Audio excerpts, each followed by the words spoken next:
tsy afaka mivavaka ao any fiadanana fotsiny ianao.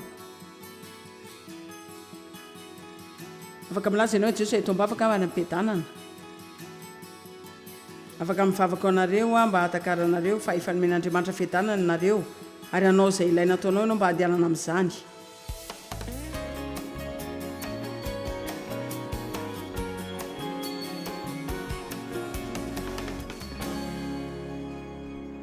Mba entrano tenanao mamela eloko aza tezitra foana aza sosotra lava esory ny fangidiny mba ho tsara ny fahafahanao fa tsy hisy amintsika havita tanteraka izany fa aveloany fa n'Andriamanitra hiasa amin'ny alalanao mba hanao karazana safidy tsara sy hanatanteraka zavatra tsara.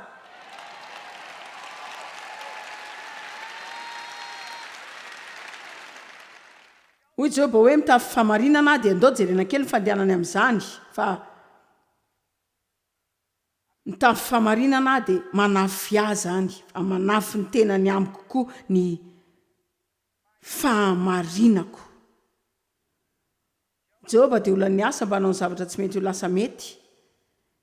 Efa nahita zavatra tsy nety ve ianao ka nampifika alohanao nilaza hoe tena misy olona mila manitsy izany? Sa ianao ilay olona milaza hoe tsy maintsy mahita hevitra namboaran'ity zavatra ity aho? Verina amin'ilay soratra masina isika. Ny fahamarinako dia tahaka ny fitafiana saron-doha na diadema na satro-boninahitra. Hitanareo ve izany milaza hoe satria miasa mba hitondra fahamarinana tahaka ny satro-boninahitra amin'ny lohako izany. Tahaka ny fitafiana ny fahamarinako fa maso ho an'ny jamba dia tongotra ho an'ny malemy dia rainy manitra sy ny mila vonjy. Tsy fantatro loatra aloha izay tena antony izany fa efa nitady aho. Eny ary Joba dia laza mazava eto raha mahita olona mila vonjy ianao tokony atao amin'izany dia manampy azy.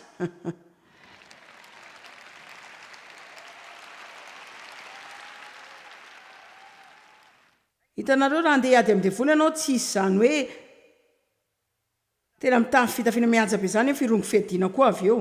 Dia te hijery ny Samuela voalohany toko 7 aho. Andeha hijery ny Davida rehefa hiady amin'ny Goliaty isika. Dia nampitafiany Saoly ny akanjo fiadiany Davida. Nametraka fiarovan-dovarany izy sy nampitafy azy fitafiany izay mavesatra dia nampiditra ny sabany tao amin'ny akanjo fiarovany Davida dia nanandrana nandeha izy fa tsy afaka satria tsy nahazatra azy izany. Fa hoy Davida tamin'ny Saoly hoe tsy afaka mandeha amin'reto aho satria tsy mahazatra ahy reto ka dia nesoriny Davida izany. Dia inona ny zavatra tiako lazaina amin'izany? Raha te handresy ny adinao amin'ny devoly ianao dia mila janona ny fiezahana manao tahaka ny olo-kafa. Tsy afaka mandresy ny devoly amin'ny fiadian'ny olo-kafa izany ianao, izany hoe ny maha-izy azy ny olo-kafa, amin'ny fanomezam-pahasoavan'ny olo-kafa, hoe amin'ny talentan'ny olo-kafa. Marina izao. Ny fomba tokana ahafahanao mandresy ny devoly dia ny fahasahiana tsara ilazanao hoe za dia izaho ary Andriamanitra tia araka ny mahaza ahy ary tena manova isan'andro izy miamitomba ary mandroso azy aho.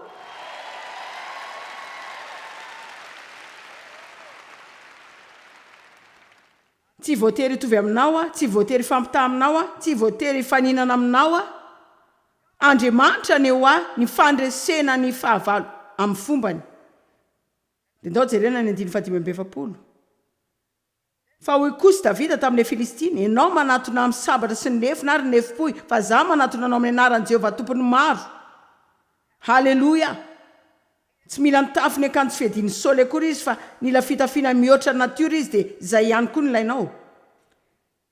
Fa za kosa manatona anao amin'ny anaran'i Jehovah tompony maro. Dia Jehovah Andriamanitry ny Israely dia ilay nohaikainao.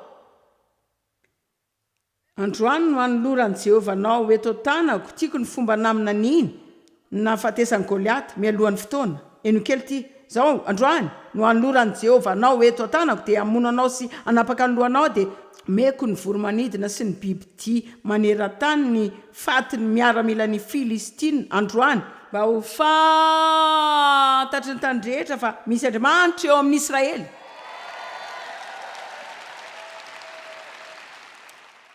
Fa mola hiverina kely amin'izany any sika avy eo. Fa sika izany mila lasa ohatr'izao. Andriamanitra te hivoaka ny velany eny androany eo amin'ilay betsaka olona very izay mikorotana sy voaratra. Dia te hivoaka any dia te ampitafy ny tenako aminao sy amin'ny toetranao te andeha ivoaka mba aneo anao mba ahitany olona fanantenana fa mbola misy fomba zay ahafahana izy ireo mahazo fifaliana amin'ny fiainany.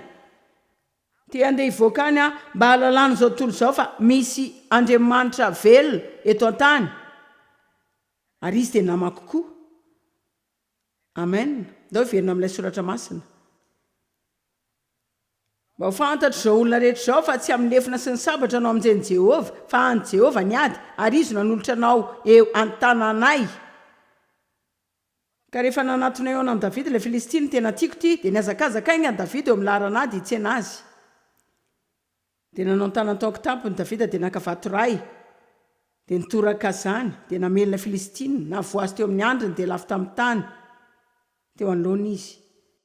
Ka Davida nandresy ny Filistina tamin'ny vato sy atsamitady dia nandavo ilay Filistina sy namonina faty azy fa tsy nisy sabatra teny an-tanany.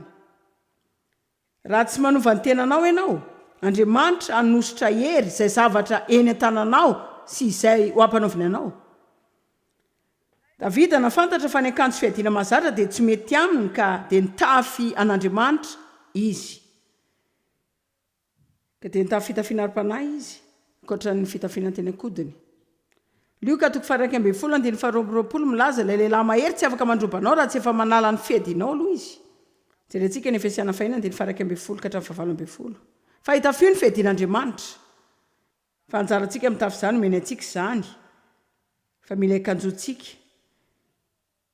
Izany ntsika fa mila mitandrina izay tsy mety eo amin'ny fiainantsika sika dia mila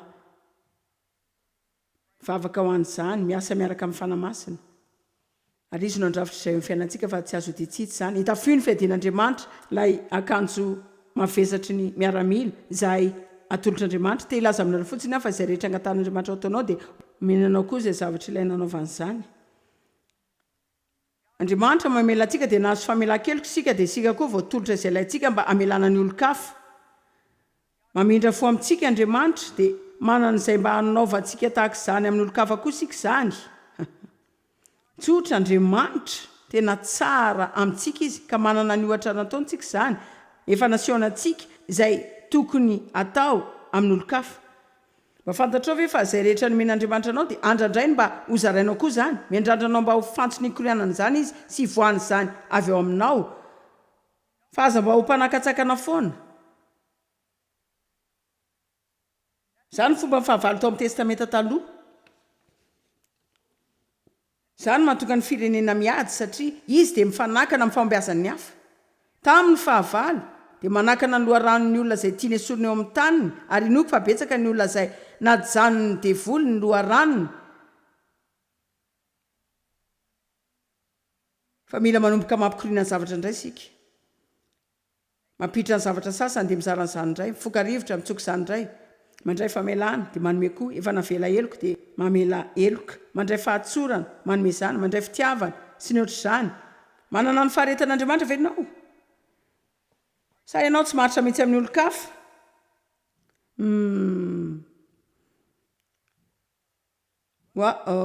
Aleo aloha antaniko ihany, mba maharitra aminareo ve Andriamanitra? Izany hoe tena fijaliana lava izany fa na ianao aza gaga hoe nahoana Andriamanitra no maharitra aminao. Nazako aza gaga amin'izany.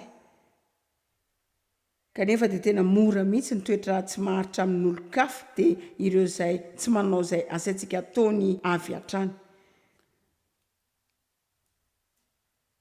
Falifaly mihitsy izany ankany mba ohatr'izany nareo.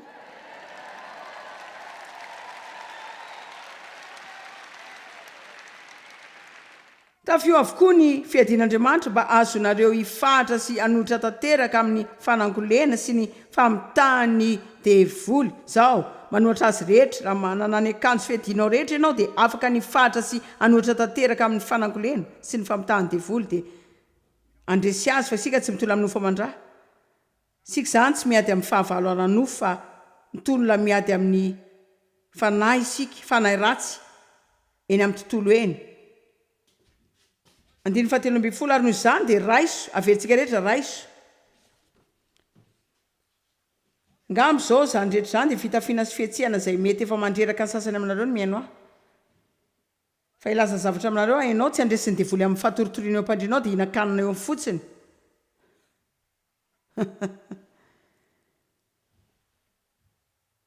fa fotoana tokony hidirana lalina zao.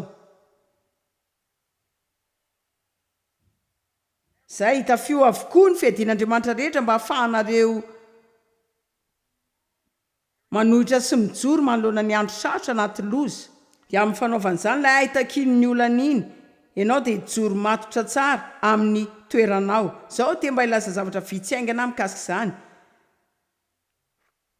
Voalohany indrindra aloha manao izay afaka ataonao ianao, dia ataonao izay hainao atao, ka nampianarin'Andriamanitra anao, dia izy ihany no anao izay tsy vitanao foana. Ianareo ve a? Tena tsotra izany. Eny ary. Hoy ianao hoe mila asa, eny ary manao izay afaka ataonao ianao, mandeha mivoaka ianao mitady. Hevitra vaovao izany sa ahoana? Tena roa izao fangatana nataoko tamin'ny herinandro lasa. Tsia, jereva asady mivalo isan'andro raha ilaina izany. Manaova fangatana zato anatin'ny andro iray, dia mba maheritreritra. Asy hoe fa miaramila ny fanjakan'Andriamanitra ianao dia lazao hoe zanak'Andriamanitra raha misy olona afaka mahita aza za koatra izany. Ary za dia azo asa tsara mihitsy. Tia Andriamanitra ary mpanome efa mitafy ny fiarovako aho, efa azoko ny fiadiako, mitafy ao amin'ny fanahy, fa mbola hitady ihany aho, dia hitady, dia hitady, dia hitady. Amin'izany dia mijoro tazony ny toeranao, sy ny fahamarinana ny valahanao. Zao. Ny tenin'Andriamanitra ny fahamarinana. Ary milaza izy eto fa fehikibo izany, ary fehikibo no miazona amin'ny patalohantsika. Ka rehefa manan'olana ianao, dia tia matotra ny valahanao. Raha miteny hafa izay lazaina eo izany dia izay ilay fotoana andavana sy inona ny tenin'Andriamanitra mihoatra noho ny teo aloha. Tena mora milaza hoe mino ny tenin'Andriamanitra rehefa tsy ilainao ampiarinao eo amin'ny fiainanao izany. Fa rehefa ilay tampoka iny dia toreny hoe ny elo iray manontolo manohitra anao dia miandry ela lavitra noho izay heverinao fa zakanao ianao. Dia ianao zao anatin'ilay mahita olon-kafa tahina izay tsy heverinao akory fa mendrika izany. Dia efa ampitanjana mihitsy ianao efa niala daholo ny akanjonao. Izany hoe efa very fifaliana isika, very fiadanana, very fitiavana, efa tena mila hivoaka isika. Dia hamondra ilay olona taloha ilay hoe eo ny tena ilainao ilay fehikibo, izay tena tsara indrindra ka ilazanao hoe tsy za dia andavaka sy hijoro tsara amin'ny tenin'Andriamanitra. Ianao ve nareo androany?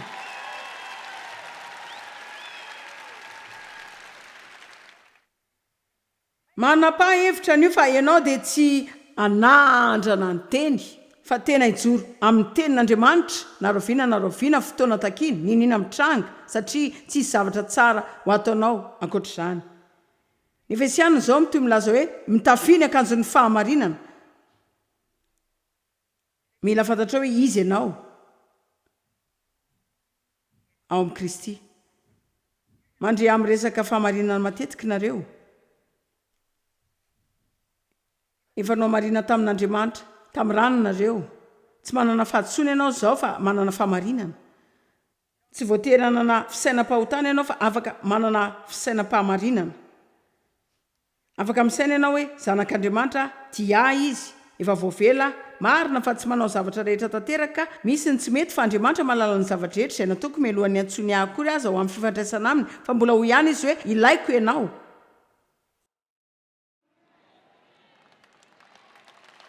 Efa tsy mahataitra an'Andriamanitra ianao. Fa mila fantatrao aloha hoe izy ianao ao amin'ny Kristy, fa rehefa avy manameloka anao ny devoly dia mila tadidinao fa ny tenin'Andriamanitra milaza hoe tsy misy fanameloana ho an'izay ao amin'ny Kristy. Zany akory tsy midika fa mitoy amin'ny fahotana sika dia manao izay tiantsika. Fa midika izany fa raha manana fo mahitsy amin'Andriamanitra ianao dia teanao ny marina foana, mety anao diso ianao. Dia miresaka amin'Andriamanitra mikasika izany dia mandray famelan-keloka. Fa efa voamana sahady ho anao amin'ny alalan'ny rano Kristy izany. Tsy ilaina ny firesahanao amin'Andriamanitra mba hamelana anao. Ny any ilaina ataonao dia mifanaraka amin'Andriamanitra dia mandray izany. tonga dia voasasany rany Kristy avy hatrany ianao eo ny eo dia tsy voatery hatsiaro meloko ianao, tsy voatery hatsiaro ratsy, fa tsy ilainy izany fa fandanim-potoana. Dia avy amin'ny fahalalana hoe izy ianao amin'ny Kristy dia mila manao ezaka miaraka amin'ny fanamasina ianao, fa ezaka ny fanamasina izany fa tsy ezaka ny nofo. Izany tsy zavatra izanao atao rery dia avy eo atezitra anao foana tena efa miezaka ny mbao tsara, miezaka mandeha amin'ny vokatry ny fanahy, miezaka tena reraka sy leo ny fiezana manandrana fa tena efa hahafaty mihitsy izy izany.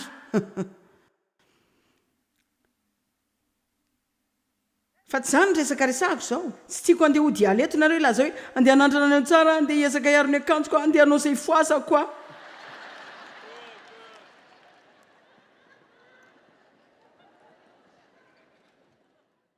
Fa ny resahako dia ny fiarahana amin'i Jesosy, ny fitiavana azy, ny fahalalana hoe izy ianao ao aminy, fangatahana azy hanampy anao. Dia ilaza zavatra aminareo raha mandany ora ray isa-maraina ianao, ekanjona ara-panahy tahaka izay ataonao rehefa miomana amin'ny ara-nofo, dia andeha ianao ka tsy hanana olana loatra izany. Mitafy fahamarinana.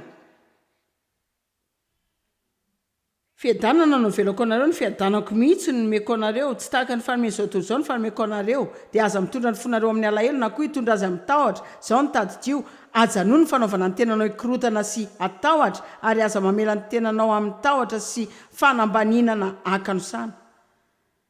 Tazoa ny fiadananao. Tazony izany fa Andriamanitra ny adohanao. Mitony tsara. Paoly nilaza tamin'ny Timoty hoe miorena tsara dia aza miova. Izany izao dia iray amin'ny zava-dehibe indrindra izay ilaina ataoko amin'ny mahampitory ny ten'Andriamanitra dia ny miorina amin'ny fiadanana. Fiadanana dia toeram-pandresena ho anao. Izany no zava-dehibe indrindra ilaina ataonao amin'ny mahampino ny mitoetra amin'ny fiadanana. Fiadanana toeram-pandresena ho anao. Tsy afa-mipetra-potsiny ianao dia mivavaka amin'ny fiadanana. Afaka milaza ianao Jeosy ahito ambavaka hanam-piadanana. Afaka mivavaka ho anareo mba hatakarana fa efa nomen'Andriamanitra fiadanana nareo ary anao izay ilaina ataonao ianao mba handehanana amin'izany. Jereo matetika mihitsy mitady an'Andriamanitra isika dia mitoy mangataka azy hanome zavatra efa nanantsika isika. Fa ny ilaina ataontsika dia mianatra ny fomba fampiasa izay efa natsolotra Jesosy antsika. Hoy izy hoe fiadanana no velako anareo ka dia ajanoa ny fanakorontanana sy ny fampatezerana ny tenanao. Raha mitady hisy fahakizitinana tamy any, raha tsy afaka manao zavatra hafa ianao dia mandehana miala amin'izany vetivety fotsiny, misento dia miresaha amin'ny Jesosy. Ampio ambahotony, ampio Andriamanitra, ampio. Kiraroa ilay fiadananao. Dia asan-drato ny ampingam-pinoanao. Wik. Dia aseho ny finoanao amin'ny alalan'ny finoana sy vavaka ary asa. Apetao ny satroky ny famonjenao, mieritreretra amin'ny maha olom-bo vonjenao. Na toerana manahoana misy ianao dia isatroy foana ilay fanantenana, manana fanantenana foana. Izany izao ny fiandrandrano matoky fa hisy zavatra tsara foana hitranga aminao. Sokafy in-roapolo isan'andro ny vavanao dia laza hoe za mino fa hisy ny zavatra tsara hitranga amiko. Mino izany dia miandrandro izany dia ampiasao ny sabatry ny fanahy, tsy inona fa ten'Andriamanitra izany. Ina moa ny dikany hoe mampiasa an'izany? Teneny mafy amin'ny vavanao rehefa voatafika ianao. Mampianatra anareo izany zavatra izany foana. Izao ianao mila manokatra amin'ny vavanao dia manao izany. Ary farany andao jerena ny Efesiana 5:20. Ary mivavaha mandrakariva amin'izay ahafahana rehetra, amin'ny fotoana rehetra, ao amin'ny fanahy, amin'ny fivavahana rehetra sy ny fangatahana. Ary amin'ny farany, inona? Ka miembena amin'izany, amin'ny faharetana sy ny fangatahana rehetra ho an'ny olona masina rehetra. Mifoazy dia miembena, dia miasa, manana fitiavana, dia manana sotom-po. Sy fiambenana amin'ny fitafiana ara-pananareo. Tsy manana olana amin'ny devoly ianareo. Raha mitafy izany fiarovana izany, raha mivoaka isan'andro miaraka amin'ny satro-pamonjena ianao, ny kiraro-piadanana, malala hoe izy ianao ao amin'ny Kristy, miorina tsara amin'ny fijoroana amin'ny ten'andriamanitra miteny ny ten'andriamanitra dia ahazo fandresena ianao fandresena amen rongo fiadiana mampidi-doza ianao